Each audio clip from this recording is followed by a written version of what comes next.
I had already packed. Not physically. The suitcase was still open on the bed, but mentally.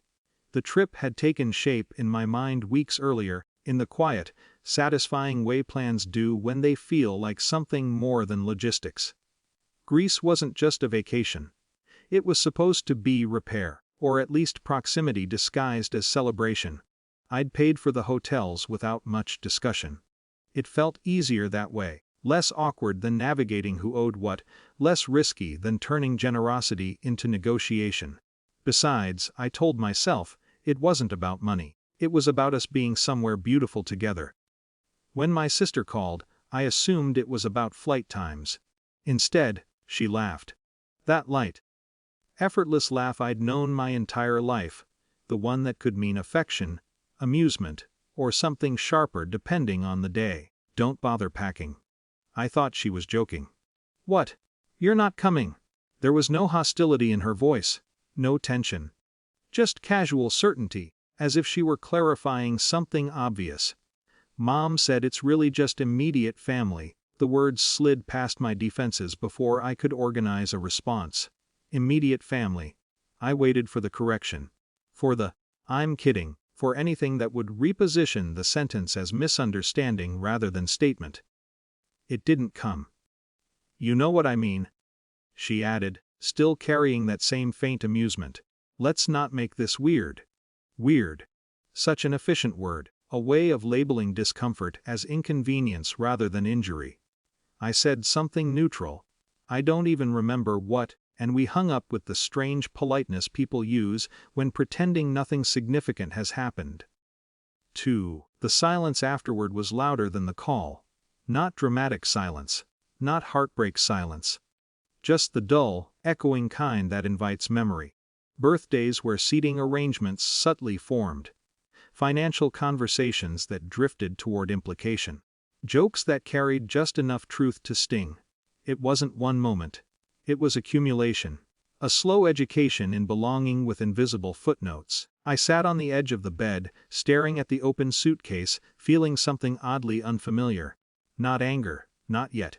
Clarity, because exclusion delivered casually has a peculiar effect. It removes the possibility of misinterpretation. There was no fight. No heated argument, no emotional storm to distract from the core message. You were never quite in the circle, just near it. Useful to it. Adjacent to it. Canceling the hotels felt administrative, which surprised me. No trembling hands. No surge of vindication. Just my laptop open. Confirmation numbers entered. Cancellation policies reviewed with calm, almost clinical attention. $20,000, reduced to refundable line items. Policies, I was learning, have a refreshing indifference to family dynamics. When the final confirmation email arrived, I closed the laptop and waited, not for reaction. For my own emotional response. Still no anger. Only a slow, steady realignment. Generosity without respect is just leverage someone else assumes they own. They called from the airport. Not immediately. There were hours, apparently, between inconvenience and recognition. My sister's voice was different now, thinner, stretched by frustration. There's an issue with the hotel bookings. Yes? What do you mean, yes? I canceled them. A pause. Then disbelief morphing rapidly into outrage. You stranded us. No. The word came out softer than I expected. I corrected an arrangement. This is insane. Isaac. Voices blurred in the background. My mother's sharper tone. My brother's confusion. The ambient noise of announcements echoing through large spaces designed for movement.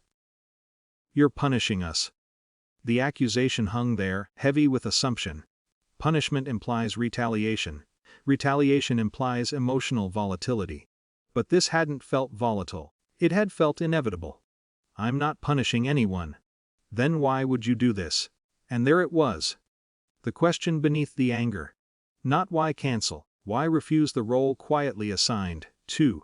After the call, I went for a walk. No dramatic exit. No tears. Just movement, the ordinary comfort of sidewalks, passing cars, strangers absorbed in lives untouched by airport crises. It occurred to me, then, that my absence from the trip had already been decided long before I touched the bookings. What I'd actually changed wasn't their vacation. It was my participation in a pattern. Belonging purchased is belonging revoked at convenience, and self-respect, inconveniently, does not negotiate well with conditional acceptance. They made it to Greece eventually. Rebooked hotels, rearranged plans. Life, as it tends to do, adapted. What didn't adapt, what lingered, was something harder to quantify. The subtle shift in tone of later conversations. The carefulness. The unfamiliar edge of uncertainty. Because once someone steps outside an unspoken hierarchy, the structure doesn't collapse. It destabilizes. Quietly. Permanently.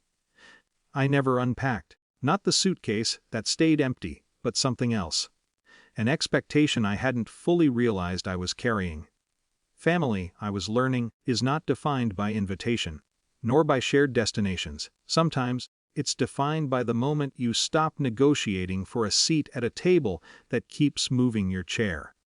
And the strange thing was, walking alone that evening, with no flights to catch, no reservations to manage, no fragile harmony to preserve, I didn't feel excluded. I felt, unmistakably, free.